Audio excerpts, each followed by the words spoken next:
growing up, I had interesting, or should I say complicated relationships with my teachers. And I know they had a complicated relationship with me. I wasn't what you would call the best or most well-behaved student. You know, like some of you had that like chart, like a gold star for doing well, and then you get in, and then if you do well, you get flipped out. Anybody else have that? All right, no, that was a bad illustration. Okay, let me try to say it this way. One of my teachers had an amazing run. She was a beloved teacher, and her final year, I got to be in her class. And I remember during a parent-teacher conference, she said, "Kyle, I'm not gonna let you ruin my final year of teaching." Okay, now we get it. Now that was my relationship with teachers growing up. But again, the best of them made me feel something. They saw something in me that I couldn't see myself, and made me realize I had a bigger purpose. You know, I loved watching my wife teach. She wasn't my teacher, just to be clear, but watching the impact she had on students was amazing, and so much so, again, at her last school where she taught, at the end of her first year of teaching, they asked her, say, "Will you lead what's called professional development? Will you teach the teachers?" And I'm like, "Dang, girl, look at you, big deal. Teaching the teachers." And if you think about it, even the teachers got to learn from somewhere. And those teachers are the master teachers. So today what we're going to do is we're going to look at the teacher's favorite teacher. You with me? All right, I'll say teacher a few more times, and then you'll get it. You see, what we're doing is we're in week 3 of a series on Ecclesiastes. Ecclesiastes is a book of wisdom written by someone who's a teacher.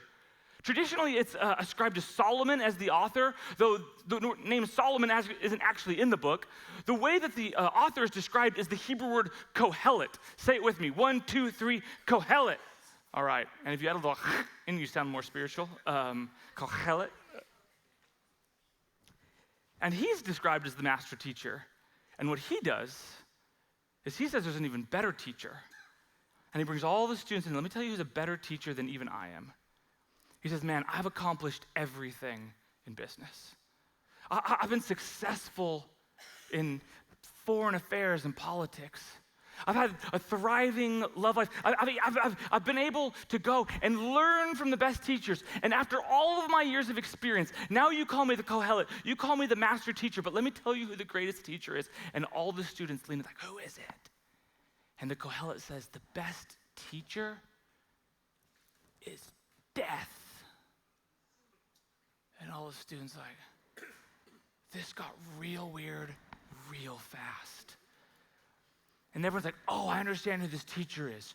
Oh, I guess this teacher probably has like pasty white makeup, dyed black hair, black nail polish. Like, death is awesome, you know?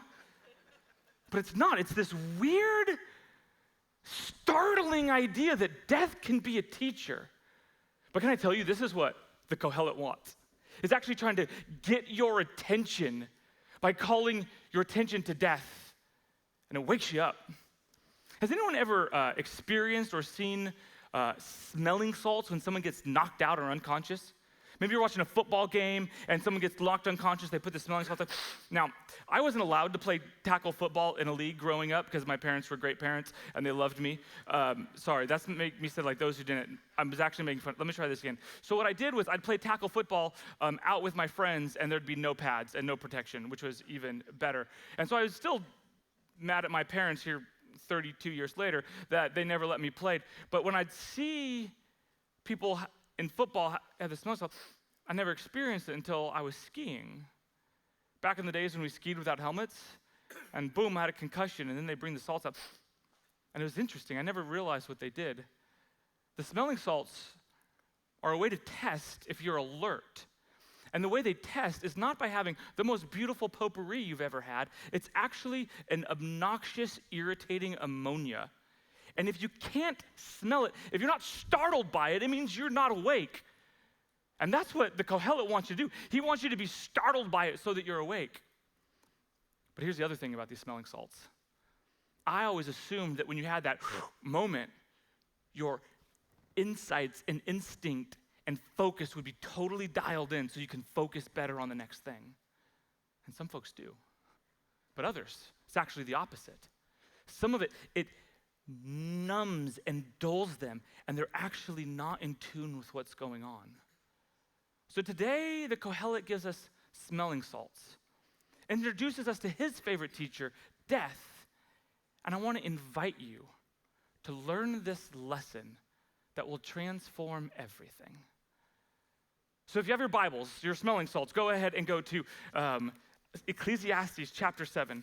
We're going to read Ecclesiastes chapter 7, verses 1 through 4, as we see the teacher's master teacher. And we're going to ask this question: what can death teach us about how we live today?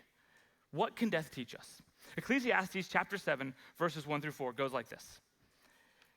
A good name is better than fine perfume, and the day of death is better than the day of birth. It is better to go to the house of mourning than to the house of feasting. Said nobody ever. Death is the destiny of everyone. And the living should take this to heart. Frustration is better than laughter, because a sad face is good for the heart. And the heart of the wise is in the house of mourning, but the heart of the fool is in the house of pleasure. What? What is going on here? How is this good news? And some of you are looking at your friends like, how did you invite me to church this Sunday? You see, we're going to learn something here. And some of these ways it's described may seem ancient. So there's a modern paraphrase, another version of the Bible known as the Message. And I'm going to read this again, and maybe this might make a little bit more sense. It still won't make complete sense. And let me just be warning you, this entire talk will be somewhat awkward. Lean into the awkward. Ecclesiastes 7, according to the Message, a good reputation is better than a fat bank account. Your death date tells more than your birth date. You learn more at a funeral than at a feast. After all, that's where we all end up. We might discover something from it. Crying is better than laughing. It blotches the face, but it scours the soul. Sages, wise folks, invest in hurt and grieving, and fools waste their lives in fun and games. But I like fun and games. Let me be very clear here. Let's be clear what the Kohelet is not saying. What the Kohelet is saying is not that death is a good thing and you should long to die. No. He's also not saying that celebrating and having a party is a bad thing. No. Jesus' first miracle in the book of John is he's turning water into wine. He's celebrating. Celebrating is not a bad thing, but celebrating can't teach us what death can teach us. And that is what the Kohelet is begging you to learn. So death is going to teach us this morning about the meaning of life, about grief, and it's also going to teach us a little bit about Jesus. So what can death teach us about the meaning of life, of grief, and Jesus? This past week I got a phone call.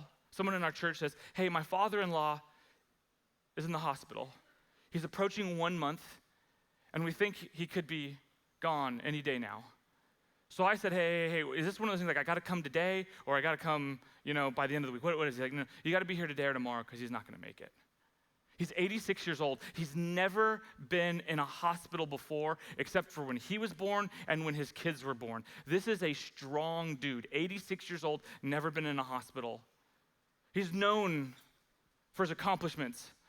He was a co-founder of a restaurant that's really done an amazing job.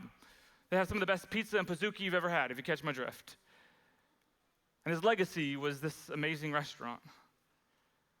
And I walk in there thinking, hey, this is going to be the end. What do you do with him and the family gathered around there? And I walk in, and he's like, it's so good to see you. And I'm like, what? I'm like, wait, what? Huh? He's like, oh, I'm feeling great. They didn't think I was going to make it, but I've just turned around. It's no longer how many more hours or how many days I'm going to make it. It's now how many hours and how many days till they're going to send me to rehab. And then after they send me to the rehab facility to get stronger, then it's how many more days, weeks, months, and how many more years do I have left to live? And I'm like, well, this is awesome. How did this turn around? No one can express or explain. But I said, it's funny. He didn't think it was funny. I thought it was funny. I thought it was interesting. I was struggling how to illustrate, how to talk about death.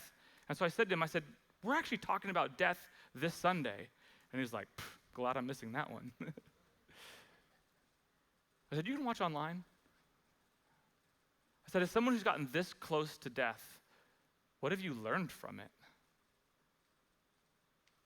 And in this moment, he's overwhelmed with words, but he can't speak.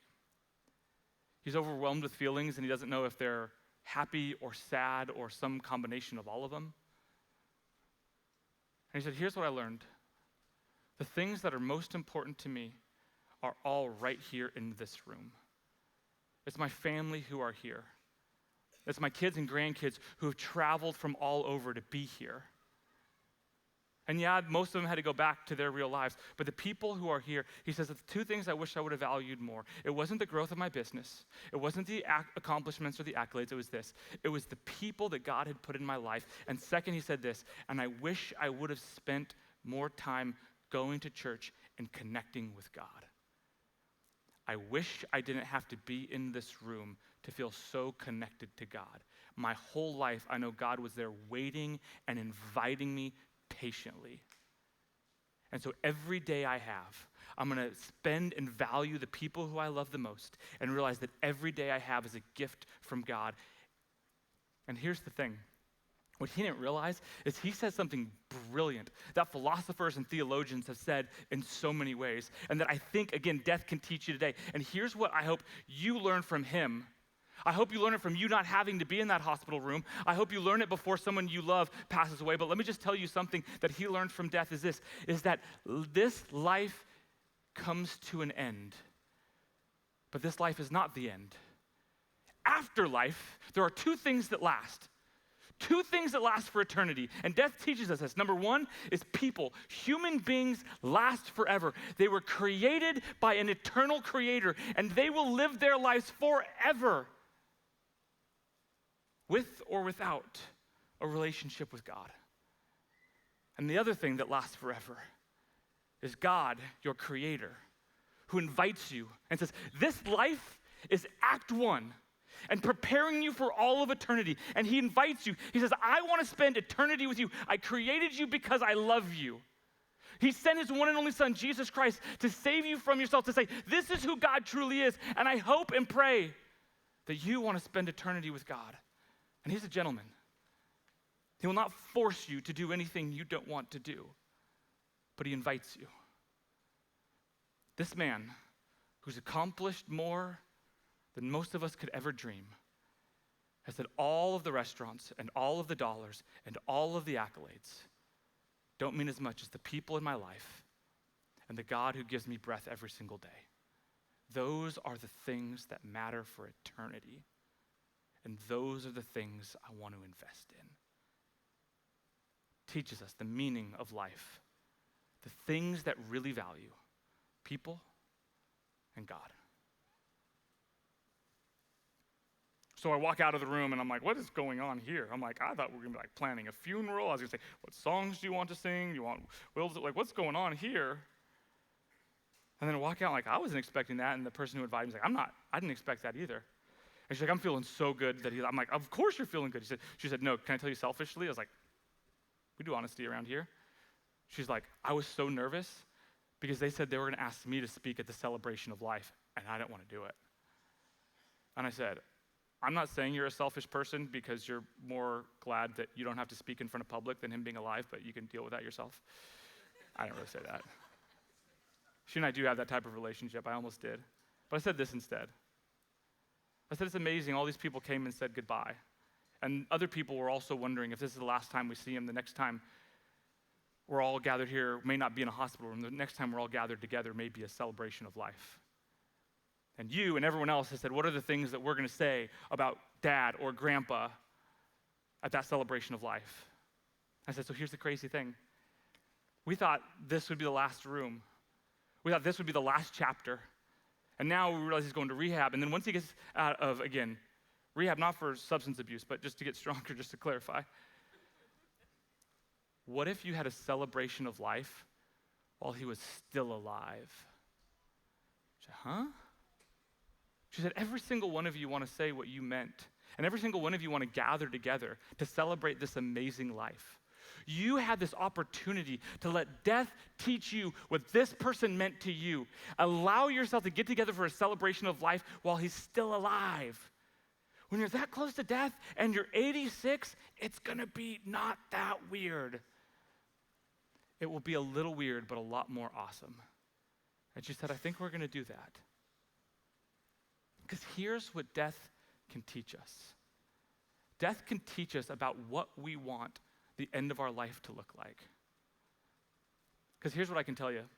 If they have a celebration of life while he's still alive, and they talk to it, and they mention about how many restaurants he built, he'll realize his life didn't mean that much.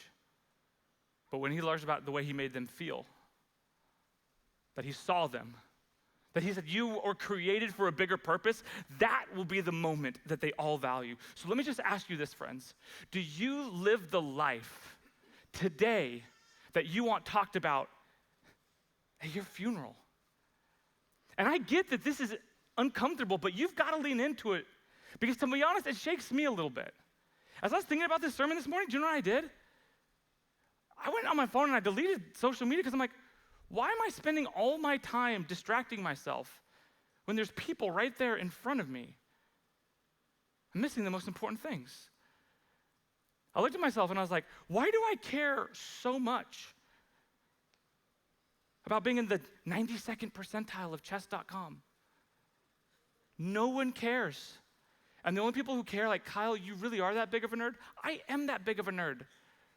And I'm bummed because I used to be in the 98th percentile, but, I'm not as good as I used to be. But if anyone mentioned my chess rating at my funeral, I'd say, man, I wasted an opportunity. This is what death allows us to do. It lets us say that our life isn't forever, and so we make the most of the life that we have now and invest in the things that last forever.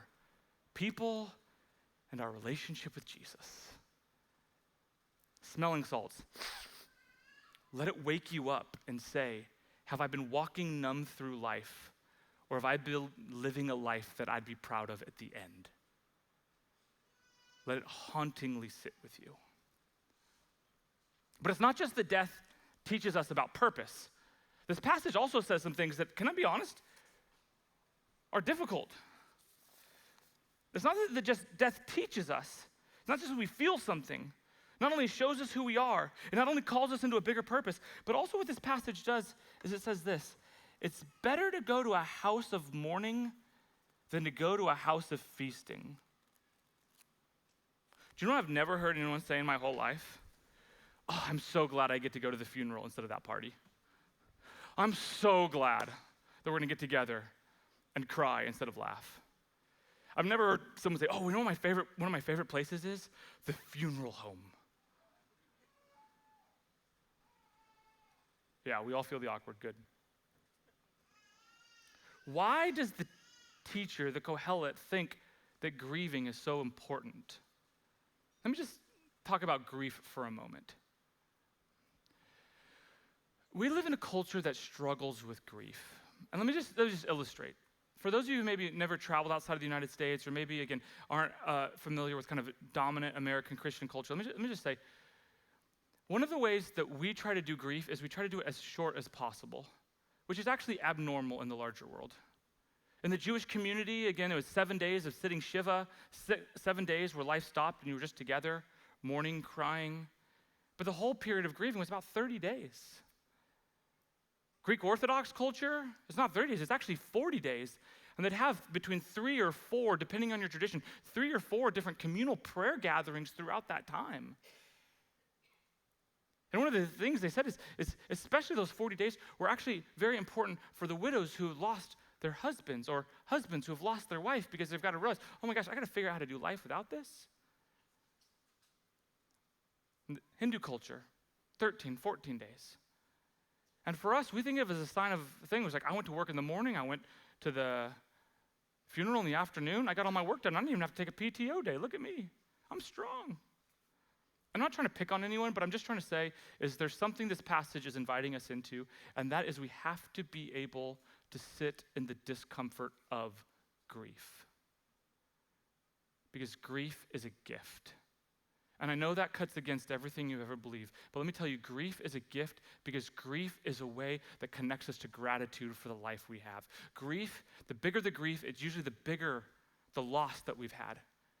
And let me just say this, grief isn't just about when someone dies. You can grieve when something good happens, but if you don't take time to do it, that grief just gets stuck inside of you and then it comes out in uncomfortable places. I sat with a woman this week, and she's like, I'm so excited. I have 2 of my kids who are growing up and getting out of the house. They're making adult decisions. They're able to pay their own bills. I'm so proud. I've prepared them for this. One for 18, the other one for 20 years. And is it okay that I'm still grieving even though it's a good thing? Yes. Because a good thing can still lead to grief. It can both be good and sad at the same time. Grief is not only something that happens when somebody dies. Grief is just the process of accepting loss or change. Some of you, you don't realize the grief that you have when you retire because you had an identity, you had a schedule, and then at the end of the day, you're like, I've got a tea time? And don't get me wrong, I'm not trying to put down playing golf afterwards. But I'll tell you, as I talk to people who retire, the hardest part is not figuring out when to retire, it's figuring out what to retire to. What am I going to do? Because my life still doesn't end. I'm still called to invest in people, to partner with God in this amazing work here on what is God calling me to. Good things can have grief. But also, let me just say this. You can also grieve things that you cannot see. We're going to talk about 2 things real quick, and then we'll be done with this grief part. Things that I've found just as a pastor who's been walking with people through heartache for 20 years. 2 things that are incredibly hard for people to grieve at times. One is the loss of an unborn child, and the other one is the loss of a dream. They can actually be connected. Let me just take it for a moment. One of the reasons for so many folks the loss of an unborn child is so difficult is because in some ways you've been dreaming of this and your dream has come true and then it's taken away. But also there's usually no funeral. There's usually no one writing cards. There's usually no type of a funeral. There's no time set up for that. And so you have that grief and it goes unnamed. Most folks don't have permission, you know. If your, child who had been born, you lost tragically, people at work say, take as much time as you need. But in this, they don't even know what's going on. And so I just want to say, if you or someone close to you has gone through that, the grief is bigger than we know how to process as a culture, and we've got to be better at surrounding people in that type of loss. And if you've been through that, I just want to say, I see you, I love you, and it's painful. But it's also connected to this other part, the death of a dream. Some of you, you had a dream of what you were going to be when you grew up. You had a dream of what your life was going to look like. You had a dream of what your marriage was going to be. You had a dream of what it was. And then all of a sudden, reality hit you upside the head. And you're like, why am I so sad? Nothing was taken from me. Nobody died. But that thing, that dream was alive inside of you. And that dream died. But you don't have a funeral planned when a dream died. The community doesn't stop and see how you're doing. Friends, we have to be people who give ourselves permission and give other people permission to stop and grieve. Because grieve allows us to be grateful for what we do have. It allows us to be grateful for what we've lost. And it also helps us remember that the new thing that God is going to do next can still be good, and I can still be upset about the loss. Both things can be true. Last piece on grief. When you lose something, the person closest to the loss usually takes a whole lot longer to recover than others.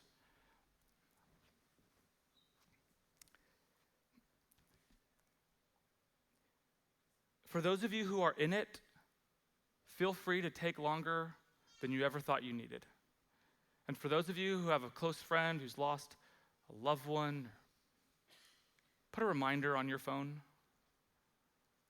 We celebrate the anniversary of marriages, but maybe you need to celebrate remember the anniversary of someone's loss. My grandpa died when I was quite young. Don't have many memories of him. I remember he was the one who always had batteries for our toys. I remember the stories tell about him. But I remember that on the anniversary of his death, my grandma, who's a giant, standing at a whopping 4 foot 10 inches tall, unshakable, unflappable, and every year on the anniversary of losing her husband, her good friend Sandy would send flowers. And in those moments, I'd see Grandma cry. I said, Grandma, are you feeling sad? Are those tears of joy? And she'd just say, yes. It's now been 30 years, more than that, since Grandpa passed. Grandma doesn't live her whole life. Oh my gosh, my life is over. But there's still moments where she can say, I have the most blessed life of anybody I've ever met. And there's not a day that goes by that I wish she wasn't here with me. Grief can be longer than you need it to be. And this is what wisdom is teaching us. Foolishness tries to rush past it. I remember the first time I had a close encounter with death. It wasn't someone I even knew. It was actually my best friend Jared's mom. I got a call in the morning, senior of high school. I just thought it was Jared saying, hey, I'm ready for you to come pick me up. I picked him up every day. He said, I'm not going to school today. I said, lucky? He said, my mom died. Stupid guy, why'd you say that? We didn't know what to do, but we just showed up. We just sat with him. And in that moment, I learned about the power of presence. And as a good friend, we wanted him to feel better. We wanted to cheer him up. So with all the emotional intelligence of a 17-year-old boy, we said, what makes you feel better? What cheers you up? Laughter. What makes you laugh? Comedy. What's our favorite comedy movie? So we went down to Blockbuster, got the funniest movie we knew, came back and we watched it. It was the most uncomfortable, awkward movie of my life. Because I didn't know yet that the goal of grief was not to feel better. The goal of grief was to remember the amazing gift that you had. To give yourself time to realize that I'm a human being too. And just like that person's life ended way too soon, mine could as well. And that may seem heavy and difficult, but it is a wake-up that every single day is a gift from God. You are not owed it. You do not deserve it. And I just want to beg you, I just want to implore you, don't wait till you're 86 years old in a room thinking that this is the end of it before you realize what's really important. Don't wait until a celebration of life after someone is dead to look at them and say, I need you to know this is how much you meant to me. I need you to know that the way you made me feel, the way you saw me, the way you called me to something bigger, don't wait until it's too late to tell those folks. Don't sit there at the end and people will be thinking about, oh my gosh, what are they going to talk about at my celebration of life? And at the end of the day, they're talking about your chess rating.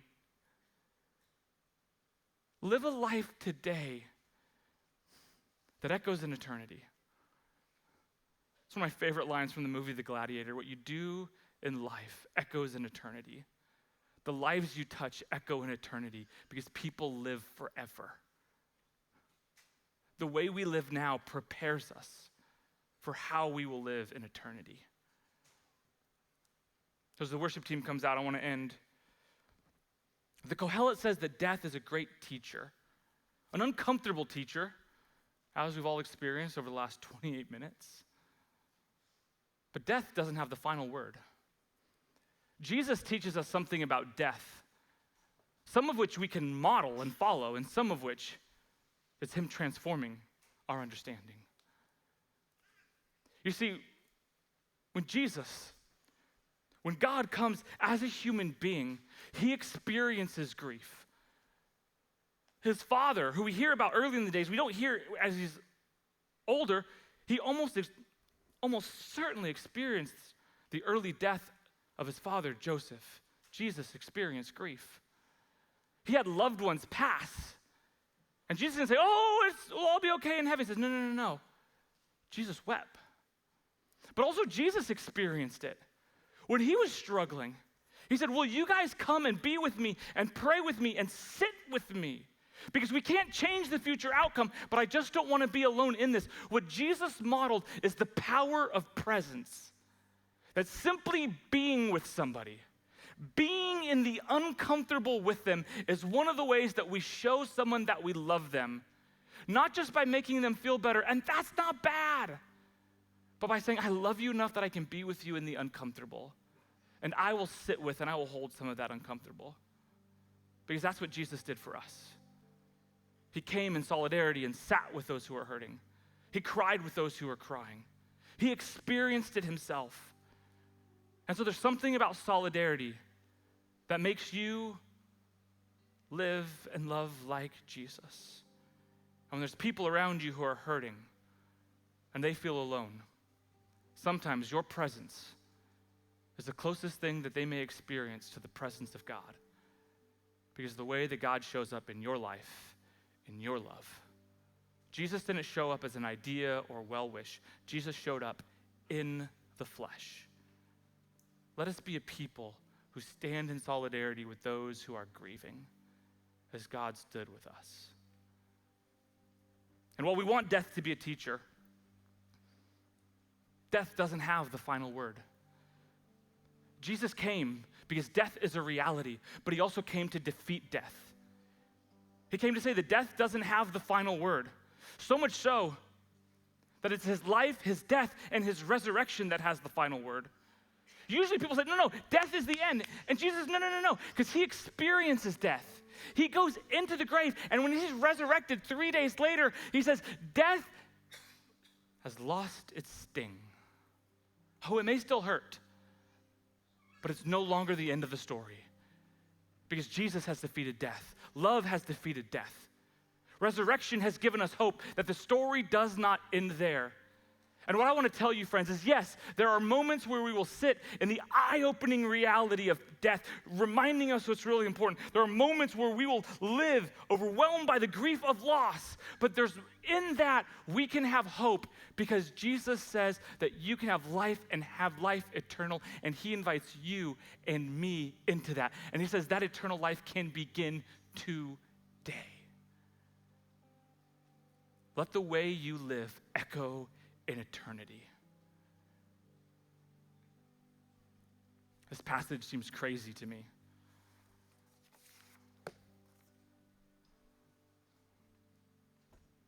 But at the end, I don't want to be a fool who wastes my life on fun and games. I want to learn the wisdom that comes from grief.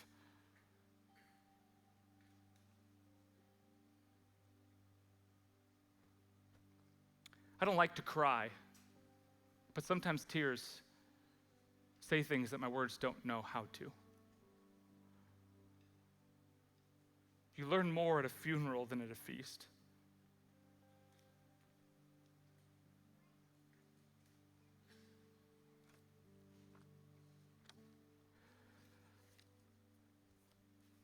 Sorry, I just lost myself in the moment envisioning who will be there at my funeral. I hope they talk about the way I made them feel. I hope they say that I saw something in them that made them realize they had more than they even knew. And I wish they say that he helped me see that my life had a bigger purpose. This is what death teaches us. Allow death to teach and transform you. Let's pray. God, my heart comes to you heavy, walking with folks who are in grief.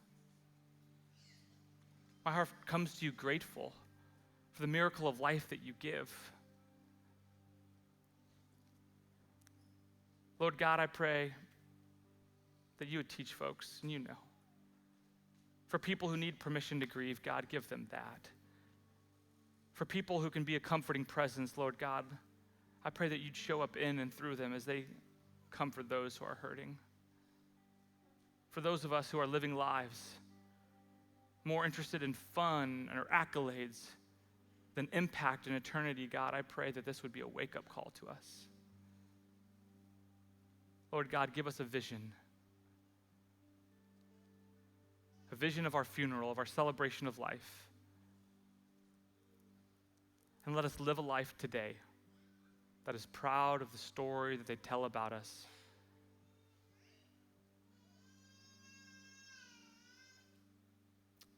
Jesus, thank you for the hope that you give, and walking with us through heartache.